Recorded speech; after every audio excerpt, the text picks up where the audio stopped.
Quem foi na dica do Kaique aí? Alguém participou do intensivão lá do Grego Koiné? Quando eu fui abrir, já estava fechado, já não abria mais. Já tinha Acho esgotado. que, acho que eu enviei o link, não, lá do negócio. Deixa eu ver. Você Não. enviou Ah, do tá lá Drive. no grupo. Aham. Só que Enviou? nem eu assisti as outras. Mas tá salvo lá. Kaique, para com isso, moço. Nem eu que baixei o negócio no meu computador pra assistir ainda. Mas eu vou falar pra você, a nossa vida ultimamente ela é muito corrida, né? E É. olha que a gente não tá nem podendo fazer o que a gente tinha que fazer. A gente passa muito Sim. tempo agora virtualmente estabelecendo contatos e novas perspectivas, né? Então o nosso tempo tá mais corrido do que antes.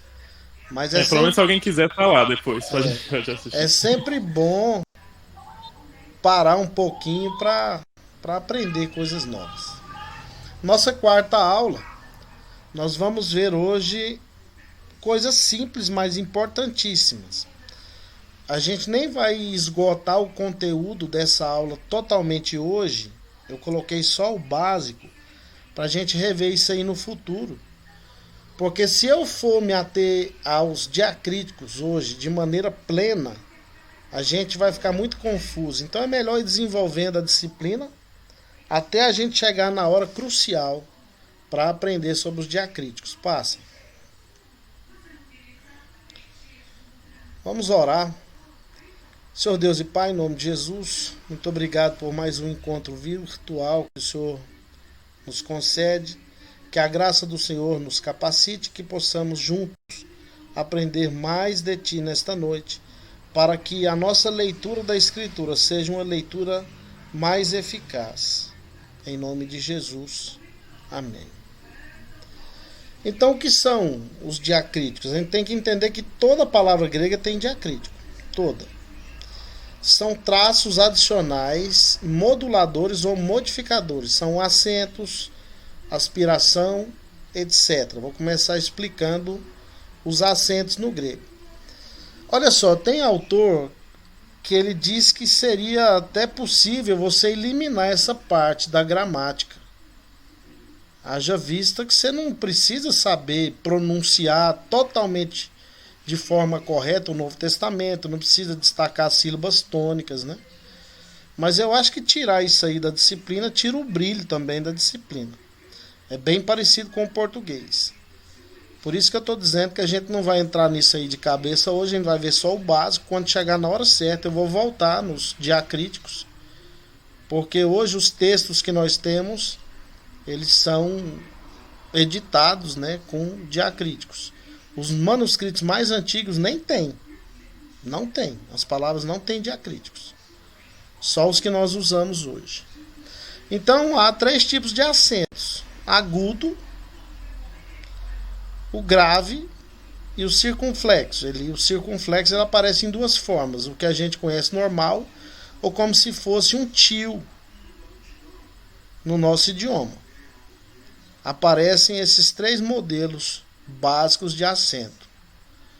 Passa, Kaique. E temos também as aspirações ou espíritos. Alguns autores chamam de espíritos e outros de aspirações, porque tem a ver com aspirar, né? Então, a aspiração, ela aparece em duas formas no Novo Testamento. De forma branda, seria como uma aspazinha virado para fora, e a áspera seria como uma aspazinha virado para dentro. A aspiração branda não altera nada na palavra, nada. Eu usei uma letra aí, né, o ômicron, com aspiração, e ele equivale ao ômicron normal. Não muda nada, nada. Então não tem necessidade de você ficar preso nela, né? Na transliteração, quando aparece a aspiração áspera, acrescenta-se um H na palavra transliterada. Todo mundo sabe o que é uma transliteração? É quando você pega uma palavra de outro idioma e escreve ela com os caracteres do seu idioma, fazendo a equivalência letra por letra. Então, quando você vai fazer isso, no grego, você tem que lembrar que a aspiração áspera vai transliterar para o seu idioma com um H no lugar dela. Vai ficar mais claro. Só que o H do inglês. Alguém aí fala inglês? Se não fala, tem noção. Kaique. O H do, o eu. H, o H do inglês, qual que é a fonética dele? É o né? House. É, o som. Seria Sem a garganta. Que é isso mesmo, seria um som de R, né? Uhum. Então, na hora de pronunciar também, a gente pode optar por usar o som, a sonorização, a fonética do H do inglês, para diferenciar e a gente até entender que é uma aspiração áspera, um espírito áspero. Eu citei 2 exemplos aí, a palavra Hades. A palavra Hades, ela tem uma aspiração áspera em cima do alfa. Então, quando você vai transliterar, ela vem com H. Só que no nosso idioma, quem que você já ouviu falando Hades?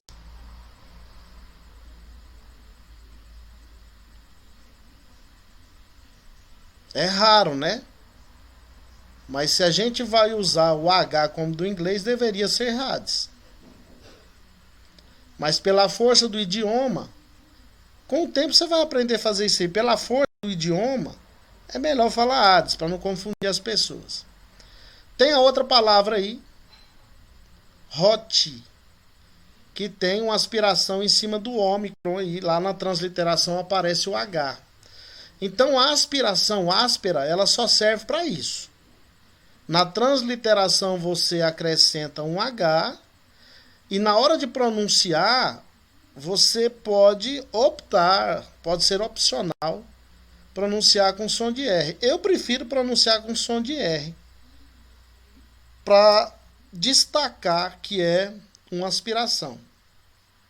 Usei aí o artigo, né, o ômicron de novo, com a aspiração. Então a transliteração HO, a pronúncia é RO. Aí eu pus opcional em português. É opcional, não é obrigatório.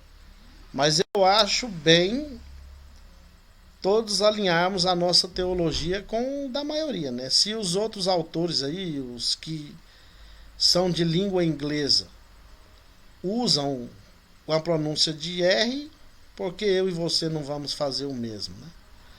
Aí naquela força da expressão, do idioma que você já comumente usa, aí você deixa de fazer. Por exemplo, a palavra Getsemane em português.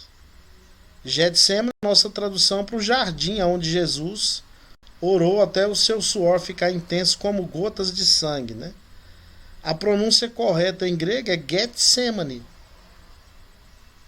Mas e aí, quem fala Getsemane? Então você com o tempo vai aprendendo essas coisas. Então a aspiração, na hora de transliterar, obrigatoriamente você tem que usar o H. E na hora de pronunciar, a pronúncia com o H do inglês é opcional. Se você ouvir alguém pronunciando Hades ou Hades, não vai criticar o cara mais. Se o cara pronuncia como Hades, é porque ele está usando a pronúncia, né? Conforme o costumeiro. E assim vai. Eu prefiro não pronunciar Hades como Hades, mas como Hades apenas. Temos aí esse último exemplo. A aspiração, ela aparece em cima do iota, ROI. Quando a palavra se inicia com um ditongo, a aspiração é colocada na semivogal, ou seja, na segunda letra. Não apareceu em cima do ômicron a aspiração, apareceu em cima do iota. Então a gente vai ver ditongo agora na sequência. Todas as vezes que tiver um ditongo, um encontro vocálico de uma vogal com a semivogal, A aspiração, se ela for aparecer, ela não vai aparecer em cima da primeira vogal, mas em cima da segunda vogal. Então a pronúncia aí seria ROI, por causa da aspiração que aparece em cima do iota. Então é só você prestar atenção. Como os textos que você vai comprar do Novo Testamento já aparecem com as aspirações, você tem que fazer só uma observação clara, ver se está enxergando direitinho se a aspiração é branda ou se ela é áspera. Por exemplo, eu só consigo perceber em alguns textos se eu usar uma lente. Você olha lá para o texto e vê os sinais em cima. Mas se você não aproximar o necessário, você não vai conseguir ver se ela está virada para dentro ou virada para fora. Então a aspiração branda é virada para fora e a aspiração áspera para dentro. Ok? Professor, Oi. então qualquer vogal de aspiração áspera, eu acrescento o H no começo. Antes Ok, dela. é isso mesmo. E no caso aí do ditongo, que é o último exemplo aí, o ROI, tá vendo que ele aparece na segunda letra, na semivogal? Também na hora de transliterar você vai usar o H. Aham. A importância maior é na transliteração. Ficou claro? Alguém tem alguma dúvida? Quer comentar alguma coisa? Tá ok, então passa. Iota subscrito ou iota subscrito. É um pequeno iota escrito por baixo de uma vogal. Não afeta em nada a palavra. Não afeta em nada, mas isso aí é um encontro vocálico, é um ditongo. Então abaixo do alfa tem um iota lá, abaixo do eta tem um iota, abaixo do ômega tem um iota. Só que isso aí não altera e não muda a pronúncia, não altera em nada também na transliteração.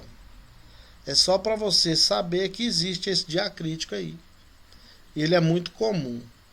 É um iota subscrito. Passa. Então não precisa preocupar quando vê ele, né? Não. Pode ficar tranquilo. Passa. Ele não vai ser transliterado, não, né? Não. Ok. Vai ficar mais claro quando a gente vê os ditongos aqui. Vai, Kaique, passa. Os ditongos. Você lembra do ditongo em português, né? No grego é a mesma coisa. É o encontro de uma vogal com a semivogal. Só que no português pode ser o oposto também, vice-versa. Só que no grego, a segunda parte do ditongo sempre é ou um iota ou um y. Sempre, iota ou y. Então, o primeiro ditongo aí que eu uso de exemplo. Ai. A pronúncia literalmente da mesma forma. Ai. O segundo ditongo aí é a união de um eta com iota. Tá vendo que é um eta lá com iota subscrito? Mudou nada na pronúncia. Continua sendo E. Outro ditongo, o epsilon e o iota. A pronúncia é EI. Isso é só a pronúncia, viu, gente? Não é equivalência, não. Outro ditongo, o ômicron com iota. A pronúncia OI. E esse agora, observa direitinho. O Y com iota, a pronúncia é de I, não é UI. É I. Então, quando você encontrar um Y e um iota, a pronúncia é I. Então, alfa com iota é I, eta com iota é E, epsilon com iota é EI, ômicron com iota é OI e o Y com iota é I. Não é UI, é I. Passa, Kaique. Temos também o alfa com Y, fica AU. Temos o epsilon com o Y, fica el. Temos um eta com o Y, fica eu, mas não é o pronome, é só a pronúncia. E temos um ômicron com Y, fica U, da mesma forma, não é ou, é U. Observe isso. Ok? Ao, el, eu, U. Alguma dúvida? Tranquilo, né? Falei para vocês que o grego era simples. Passa. Vamos ver na prática. Então, agora nós temos um vocabulário básico. Eu não sei se vocês vão enxergar de boa. Deixa eu pegar aqui o...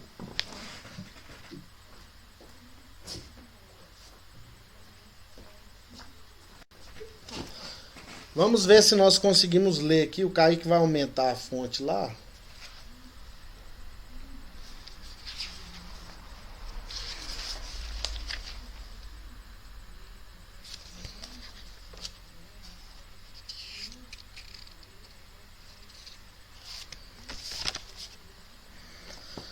E o livro que alguns compraram aí já chegou? O meu não chegou ainda. Vocês conseguem enxergar bem aí ou não? Sim. Vamos ver se a gente consegue ler essas palavras? A primeira palavra aí a gente tem que lembrar da aula passada. Em cima dela tem uma aspiração e um acento, só que a aspiração aí não é grave, é branda. Isso é ângelos, não é? É. Não, Por que você está dizendo que é ângelos?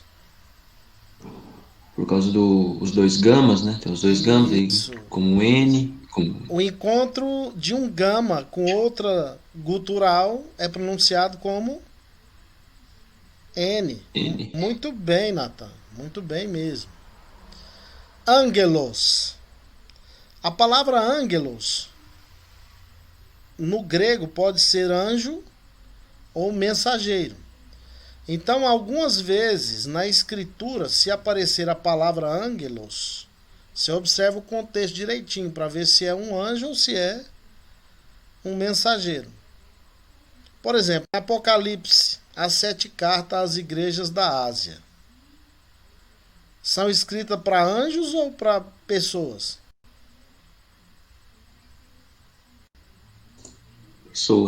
Pessoas. Cara, eu acho isso aí magnífico. A gente assimilou essa ideia sem questionar. A gente nunca questionou isso aí, né? Dr. Russell Shedd, ele tinha uma opinião interessante sobre isso aí. Depois vocês façam uma pesquisa para ver o que o Dr. Russell Shedd dizia a respeito desses anjos, dessas cartas.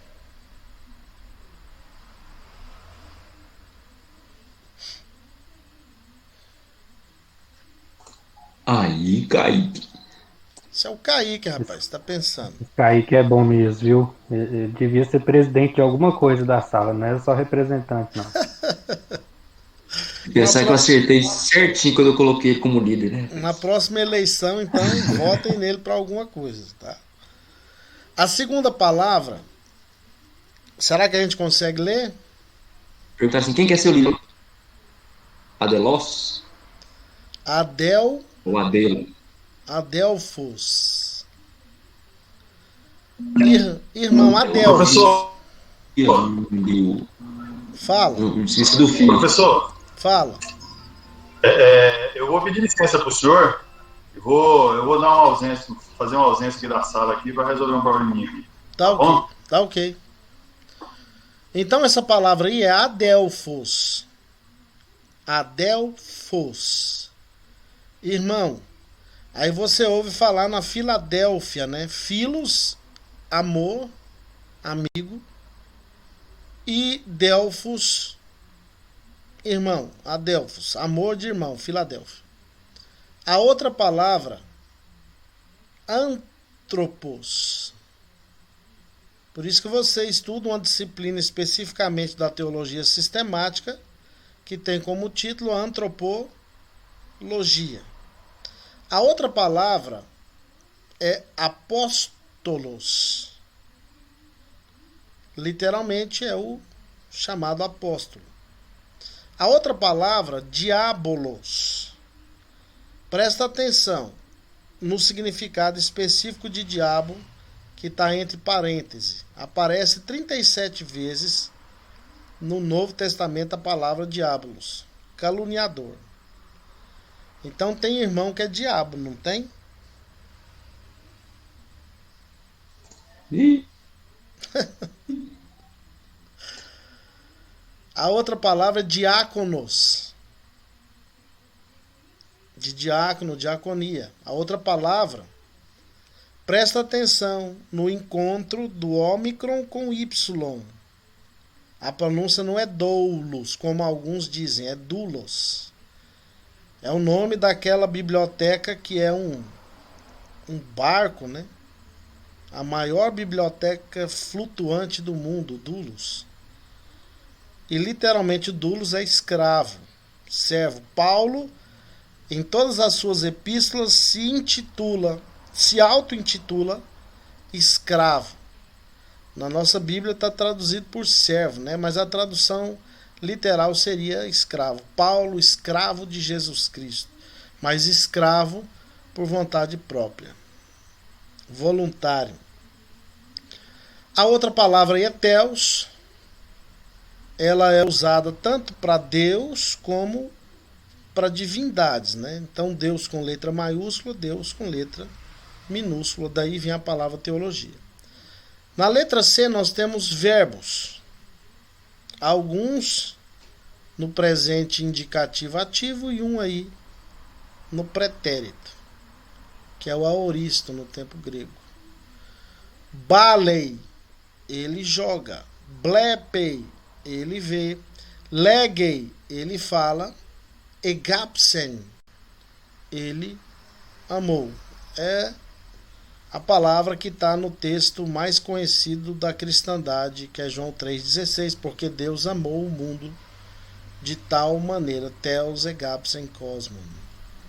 Cosmos, lá em cima, na outra coluna, que é mundo, cosmo mesmo. Nesse caso, Fala. o sujeito ele tá embutido no verbo? É como... Na verdade não é o sujeito, o pronome, né? Ou é a conjugação? É. A maneira. É, vocês vão aprender isso logo daqui umas 2 aulas para frente. A maneira com que a palavra termina já implica no pronome que ela deve ser conjugada. A gente vai aprender isso aí claramente, viu, Kaique? É, tipo no português, né? O problema é no português você já sabe, né? Pelo jeito que a palavra termina, você sabe se ela é primeira, segunda, terceira pessoa do singular, plural, assim sucessivamente. No grego é do mesmo jeito. É a terminação da palavra que vai indicar a pessoa que ela está. Na segunda coluna, Ok, obrigado. cosmos, mundo. Olha só, essa palavrinha aí. Você vai ouvir algumas pessoas pronunciando como Curios. Mas a pronúncia é Kyrios. Ok? Senhor. Kyrios. Você vai ouvir alguns pronunciando como Curios. Não vamos crucificar ele por isso não, mas a pronúncia correta é Kyrios. Litos. Pedra. Da litografia, litosfera, né? Logos, palavra. Quero fazer uma observação sobre logos. Nas nossas Bíblias, comumente a tradução é verbo, né? No princípio era o verbo. Na verdade, a melhor tradução seria palavra. Alguém usa NVI? eu. Como que tá na NVI, Nathan? Eu também. Deixa eu catar aqui. Mas eu me lembro da palavra. No início era a palavra. E a palavra. Você fez carta. Deixa eu catar aqui. uma boa tradução para tempo, modo e pessoa verbal é a NVI. Professor, Oi. a King James também tem, ela começa com a palavra. No princípio era a palavra e a palavra estava com Deus e a palavra era Deus. Ok. A King James revisada, né? Porque a antiga era, no princípio era o verbo também, não era? Então, olha só. Por que eu estou fazendo essa observação? Achou, Natan? Estamos esperando você ler. Achei. Lê aí. No princípio era aquele que é a palavra. Ele estava com Deus e era Deus.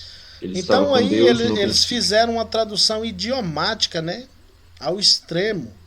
Para deixar bem claro que a palavra era ele. Então a gente tem essa problemática, eu acho que de forma desnecessária.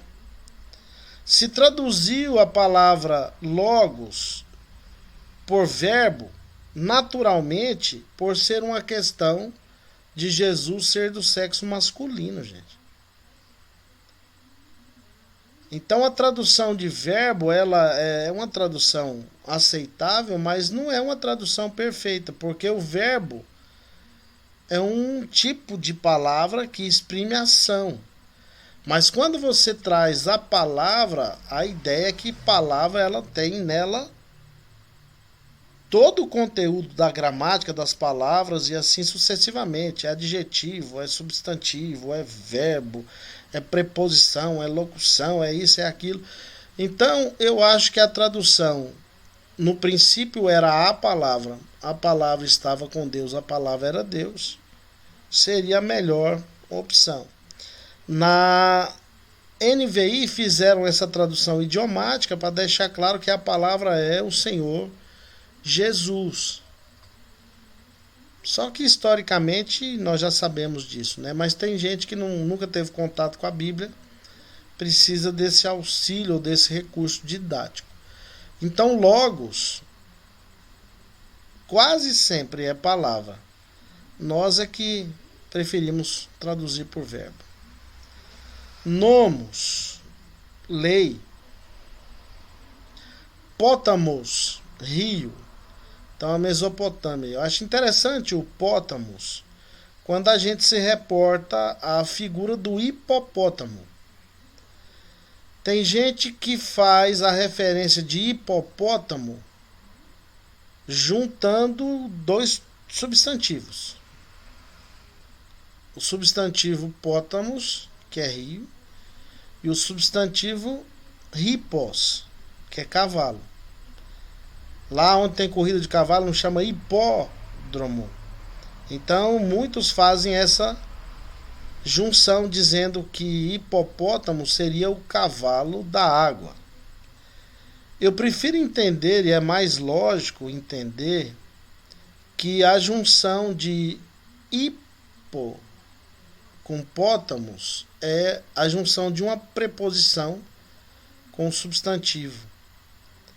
Então, hipopótamo significa debaixo da água. O hipopótamo é um animal, um mamífero que consegue ficar submerso várias e várias horas, né? É um negócio impressionante. Inclusive, pelo que me parece, é o animal selvagem que mais mata no continente africano. Presbíteros. Tá vendo que o Y aí também foi pronunciado com som de I, né? Presbítero, aí foi transliterado, presbítero. Mas literalmente no Novo Testamento, presbítero significa ancião, velho. Quando o apóstolo João faz menção nas suas epístolas, se intitulando João o presbítero, ele não está dizendo que ele era um líder na igreja, ele está dizendo que ele era um velho. Só que a gente hoje tem nas nossas comunidades o presbitério, né? E você então tem um presbítero na igreja que tem 25 anos. Como é que você vai chamar ele de velho? Não dá, né? Então geralmente se Falso Natan. É presbítero, Natan? meio incongruente, meio. Assim, não combina, né? Também é errado. Então, você tem que observar o contexto direitinho para ver Falta idade pra isso. para ver quando o presbítero é, na verdade, uma função eclesiástica ou quando ele é, de fato, um senhor, um vovô.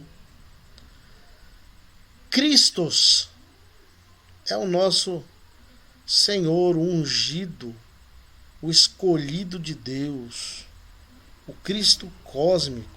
Professor, Oi. eu estou de volta. Deixa eu fazer uma pergunta com respeito a presbítero. Certo. É lógico, eu já ouvi muitos dizendo o seguinte, que presbítero é sinônimo de bispo. Realmente é isso ou não tem nada a ver?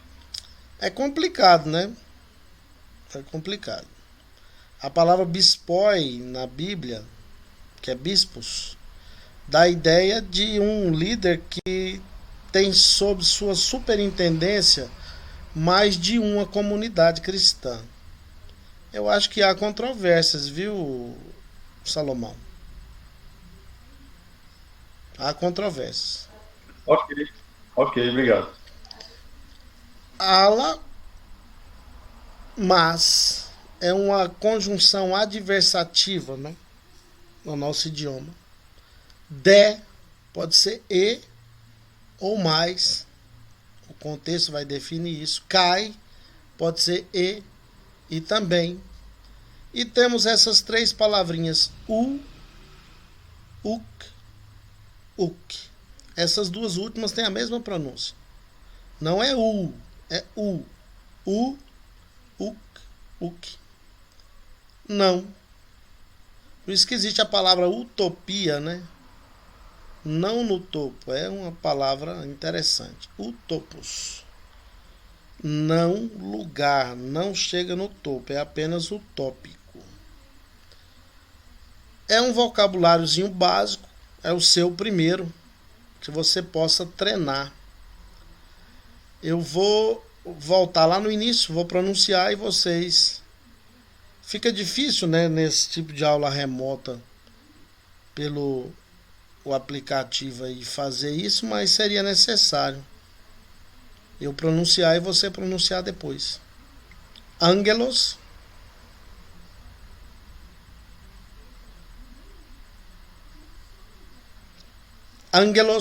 adelphos, anthropos, apóstolos, diabolos, diáconos, dulos, Theos, Balei, Blepei, Legei, Egapsen, Cosmos, Kyrios, Litos, Logos, Nomos, Pótamos, Presbíteros, Christos, Ala, De, Kai, Uk. Seria essa a pronúncia. Essa aula também vai ser colocada lá na plataforma. Vocês já viram que eu coloquei uma aula lá, né? Alguém já viu? Então, quando você estiver passeando lá na plataforma, vê na revisão pedagógica lá que tem a nossa aula passada, tá lá. Professor, por que fica Balei e não Banley? Porque aí não é um gama, é um lambda. A pronúncia de N é só quando um gama aparece antes de outra gutural. Não confunda. Não entendi. Perdoe minha ignorância, então. Tá bom? É só o gama, o lambda não. Passa aí, Kaique. Curiosidade. Vocês já devem saber. Por que que o peixe, no início da era cristã, se tornou símbolo do cristianismo? Posso falar, professor? Pode. Porque devido à grande perseguição antes do século V, os cristãos que a maioria eram leigos, não sabiam ler, eles escolheram um símbolo para identificar a fé cristã deles, e eles aderiram ao peixe, porque as duas primeiras iniciais da letra do peixe lá representa o nome de Cristo, Jesus Cristo, Filho de Deus, Salvador. Na verdade, o símbolo foi usado justamente por causa do nome peixe, né? Você está correto. A grande massa que não sabia ler se orientava pelo formato do peixe, mas quem introduziu o peixe como símbolo sabia ler muito bem.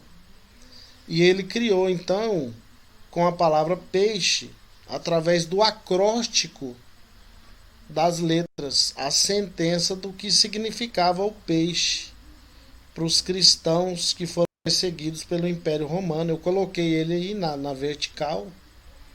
É a palavra ictus ou ictis, né? As duas pronúncias são possíveis, pode ser ictis ou ictus. Prefiro ictis.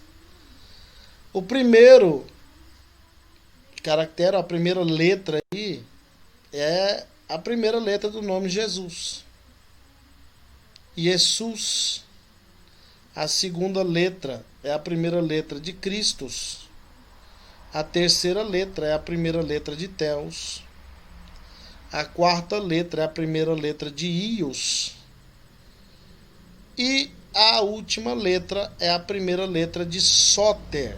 Então a sentença seria: Jesus Cristo, Filho de Deus, Salvador. Por isso que o peixe se tornou o símbolo do cristianismo.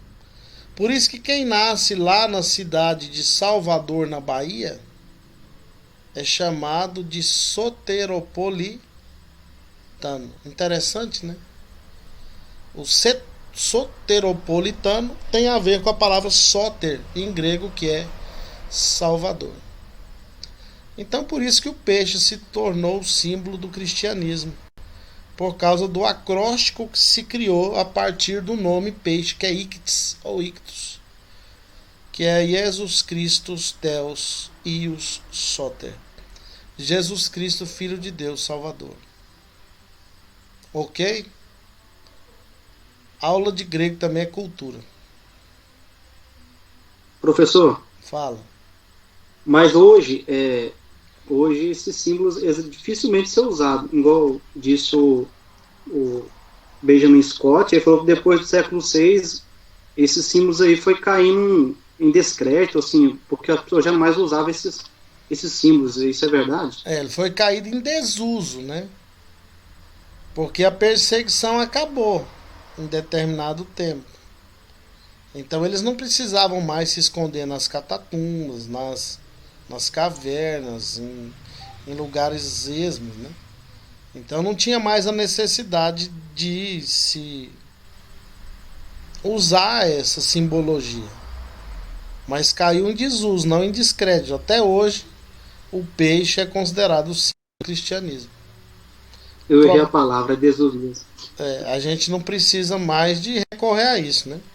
Salomão vai pôr um peixe lá no portão da casa dele, para o povo entender que ele é cristão. Não tem mais necessidade, né? Então foi isso, caiu em desuso. Meus queridos, é isso aí. Vocês têm praticado? Aí falar para mim que só pegou no material de grego hoje, né? Depois da semana passada, só pegou hoje. Aí vocês querem aprender, quer fazer que o professor faça milagre, né? Depois faz uma avaliação do professor lá, vocês vão e respondem lá, rapaz. Ele não aprende nada com aquele cara.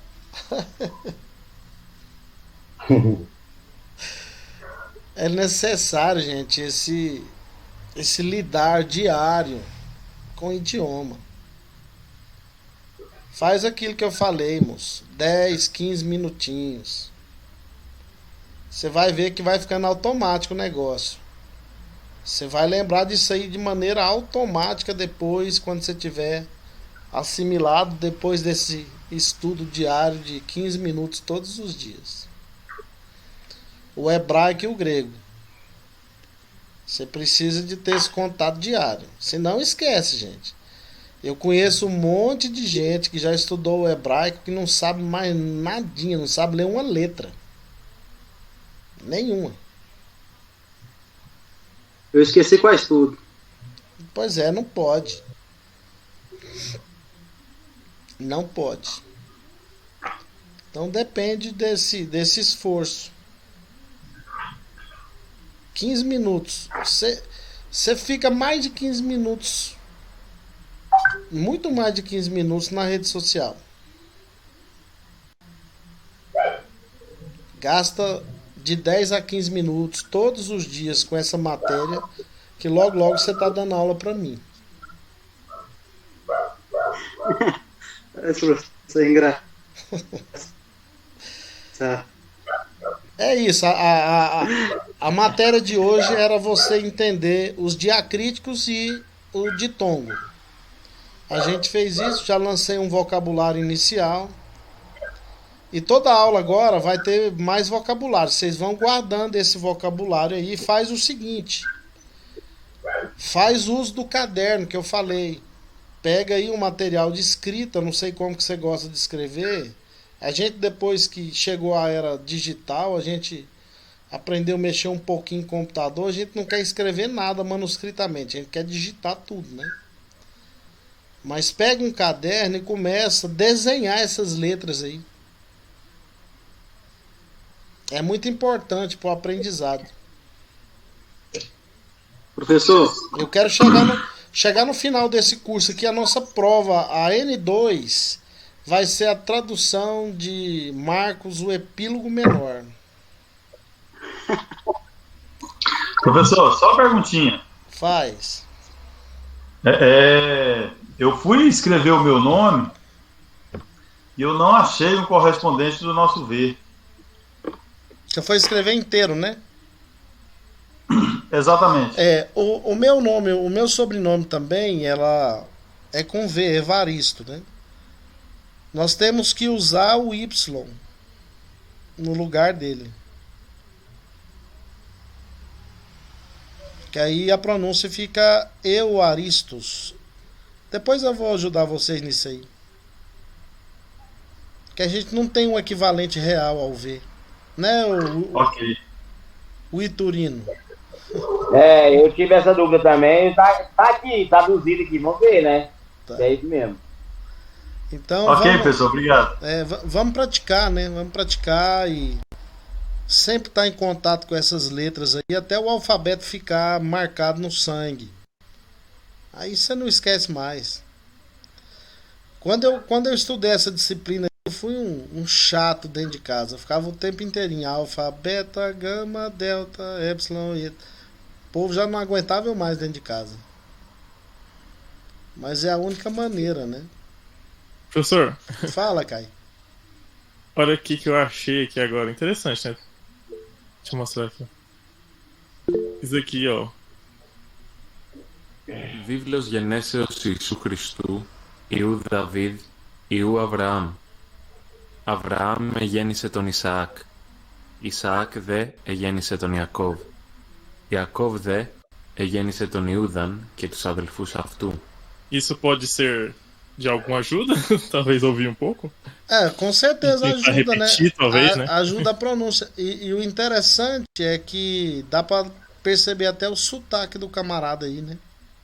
Interessante. Isso aí é o capítulo 1 do Evangelho de Mateus.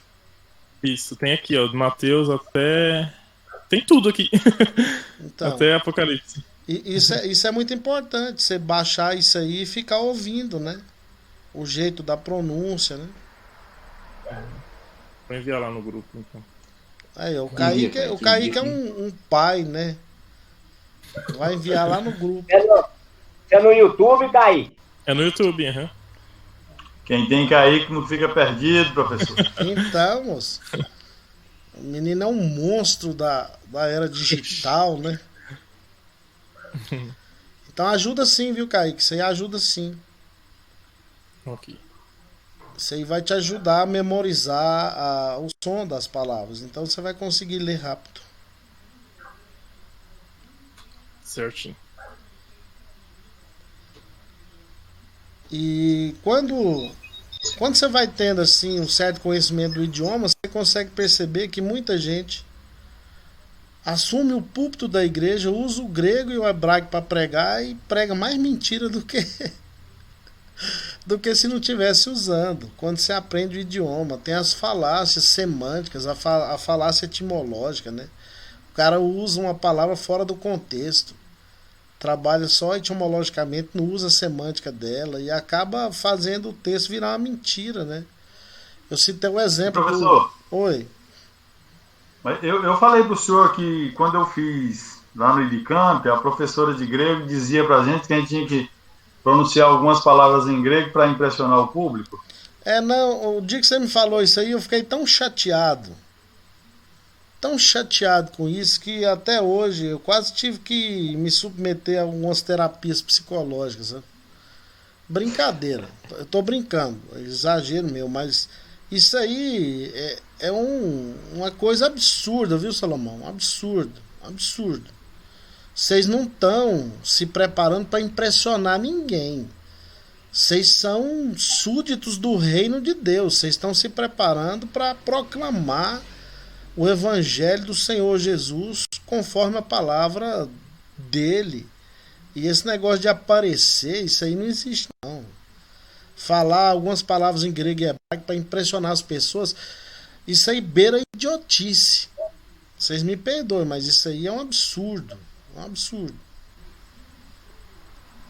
Então você vai perceber que algumas pessoas usam, vocês já vão começar a ficar atentos a isso. Algumas pessoas usam no púlpito tanto o grego quanto o hebraico, mas usam a palavra fora do contexto, de maneira errada, e a pregação fica mais mentirosa ainda. Tem muito pregador pentecostal que gosta disso. Eu vou usar de novo o exemplo da palavra dunamis ou dinamis, lá em Atos 1:8. Recebereis poder ao descer sobre vós o Espírito Santo.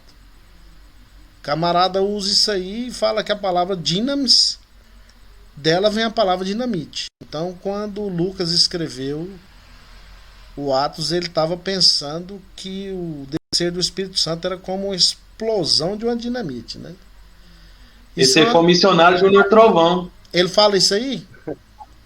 Fala. Meu Deus do céu. Isso é uma falácia semântica. Ele usou completamente um termo fora do seu contexto habitual. A pólvora não tinha nem sido inventada ainda, quiçá a dinamite, né? Então ele não tinha noção disso. E quando o cara for pregar, ele tem que explicar. Parece mais a ideia do dínamo, que também não existia, mas tem que ser explicado. Então eu gosto muito da tradução da Revista Corrigida, né? Recebereis a virtude do Espírito, porque é a ideia de capacitação do Espírito. Você vai ser capacitado pelo Espírito para ser uma testemunha de Cristo. Aí os caras vão nessa, moço. Uma explosão de poder, né? Explosão de nada, né? É o mover do Espírito Santo. É usar a palavra fora do seu contexto habitual. É uma falácia semântica. Isso tem demais, gente. Tem gente que lê comentário de livro, muitas coisas, e nem sabe se o comentarista tem de fato conhecimento das línguas, né? E sai falando abobrinha, sai repetindo abobrinha. Igual a falácia do texto que Jesus diz que é mais fácil passar o camelo no fundo de uma agulha do que um rico entrar no reino dos céus. No século XII, presta atenção, 1200 anos depois, um indivíduo chamado Teofilacto, que era um clérigo da Igreja Católica, inventou uma porta em Jerusalém chamada agulha, onde ele dizia que um camelo podia passar se espremendo por essa porta. Mas o camelo não levava a riqueza de ninguém, tinha que despir o camelo de tudo que ele carregava para ele passar espremido pela porta. Problema, a porta nunca existiu. E quantos pregadores você já ouviu falando dessa porta?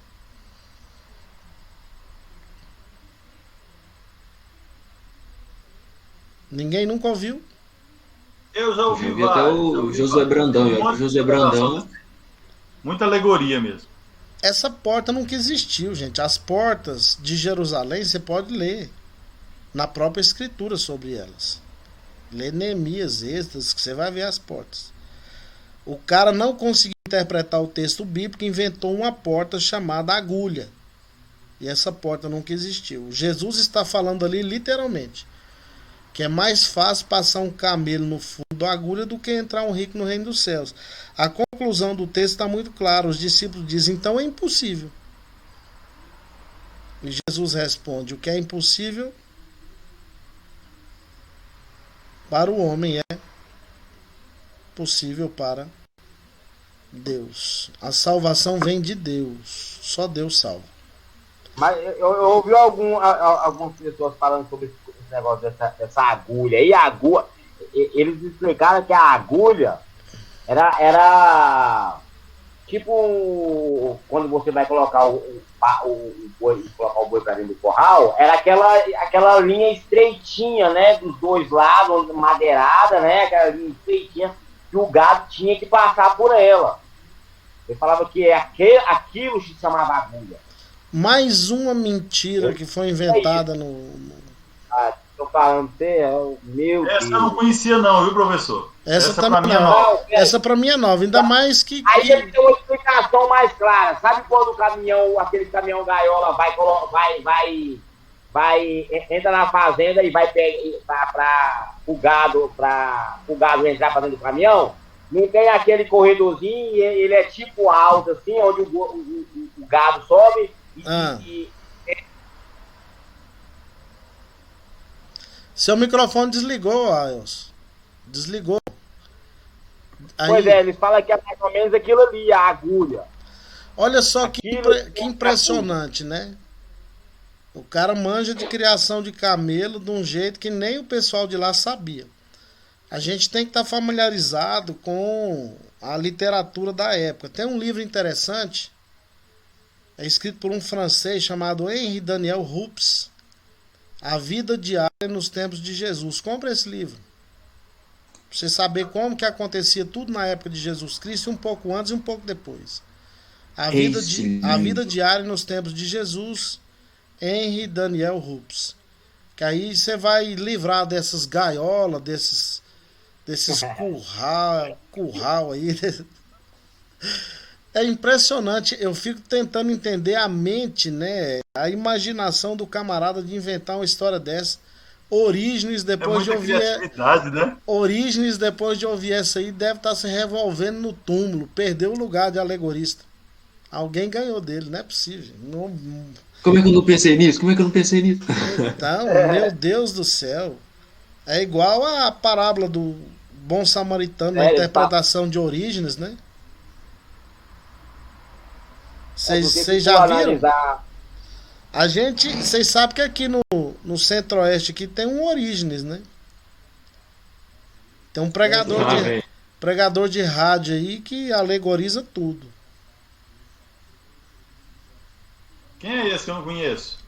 Isso aí é coisa de tratar nos bastidores, né? Tem muita gente... Não é o do pregador do telhado, não, né? Não, o João Ribe Palharim é problemático. Ele vê que a descida de Jesus ao Hades foi para dar uma segunda chance para os perdidos, né? Isso é o que o João Ribe Palharim ensina. Mas deixa para lá. Meus queridos, é só alguns exemplos para a gente perceber que o idioma tem que ser usado do jeito certo. Não é falar algumas palavras para impressionar o auditório e muito menos usar a palavra fora de contexto, fora do seu campo semântico. É usar o idioma do jeito certinho para a sua pregação ser uma pregação que tem de fato autoridade e que está de acordo com a vontade de Deus. Oi. Antes do senhor finalizar aí, o senhor está falando, eu perdi o momento de falar sobre isso. Um pregador que eu admiro, não sei se o senhor conhece, eu queria perguntar isso. Carlos Júnior, o senhor conhece? Eu conheço dois, qual deles? É um novinho, moreninho, que usa óculos. Ele usa bastante grego, hebraico, fala de sociologia. Já vi sim, isso aí. O senhor conhece? Presta? Tem seu crivo? Não, é bom. Ó, tem um pregador. Ele foi pastor aqui em Goiânia. E hoje, se eu não me engano, ele está lá em São Paulo.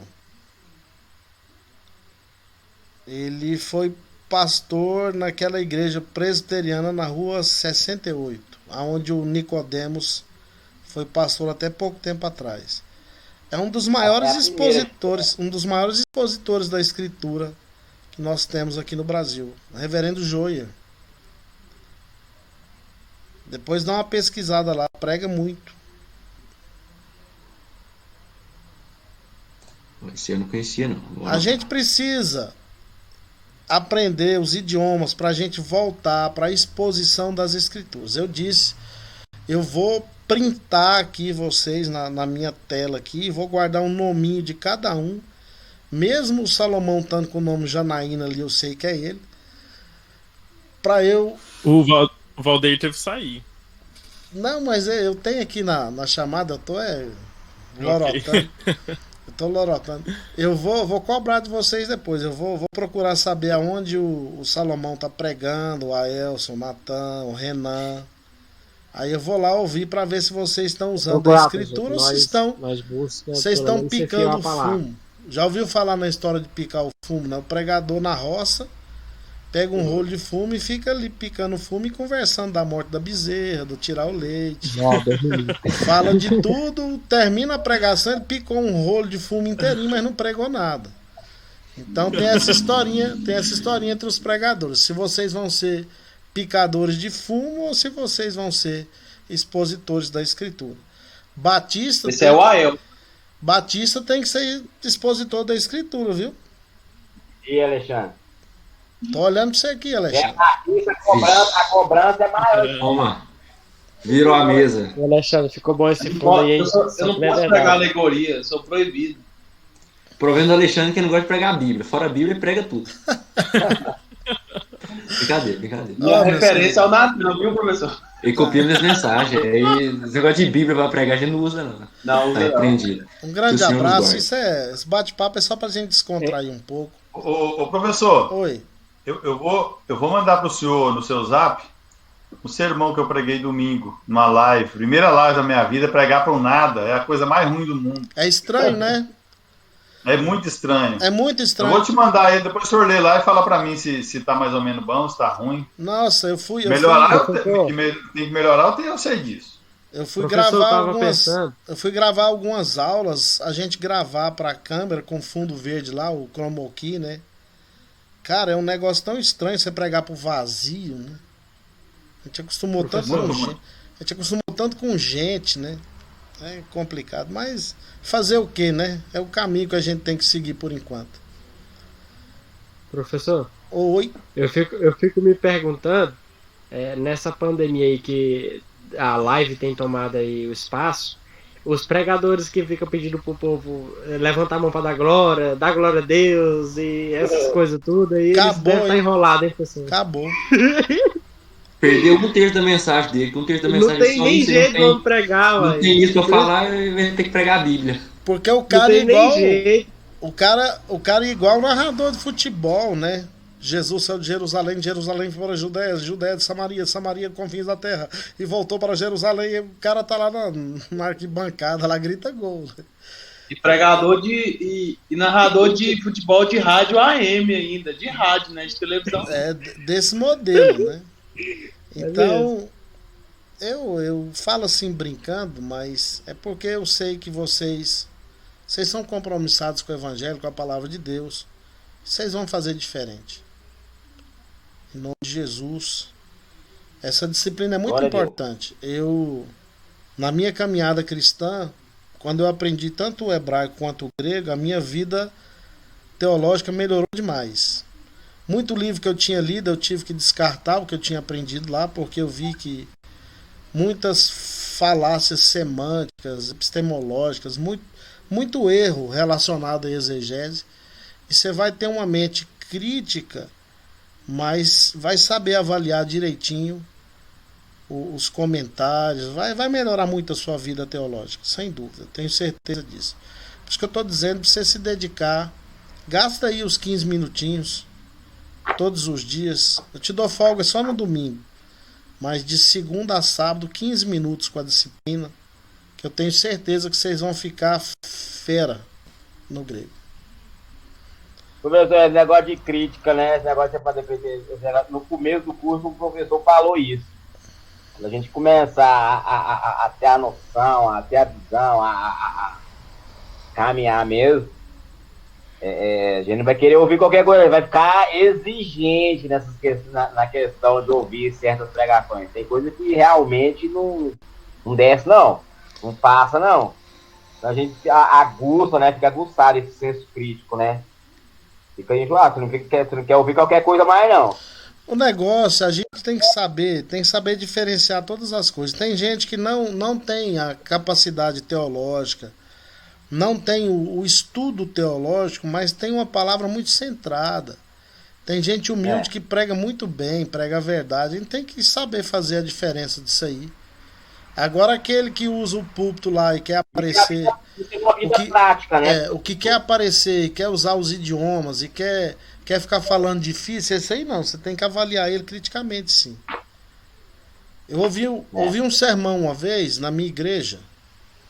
O cara começou, ele leu um texto de Jó e ele começou a introdução assim: a propedêutica referente à passagem que acabamos de ler traz nessa perícope uma inferência restrita ao comentário exegético, de acordo com as expressões linguísticas atenuantes. Eu fiquei tentando entender aonde um cara que usa um púlpito dia de domingo quer chegar com uma pregação dessa, né? Então não tem que eu precisava de tradução para grego e hebraico, agora até para português. Subir no púlpito para tentar aparecer, ficar usando meu Deus, uma retórica desnecessária. A gente tem que procurar ser o mais simples, sem ser simplista. Essa é a dica. Ok? Um grande abraço, Deus abençoe. Até o nosso próximo encontro. Essa aula vai estar lá na plataforma, eu vou editar ela. A gente falou muita besteira aqui hoje. Vou nada, não tô nem aí. Deus abençoe. Eu sou o que sou. Amém. Um abraço. Amém. Tchau, professor. Tchau. Um grande abraço. Amém.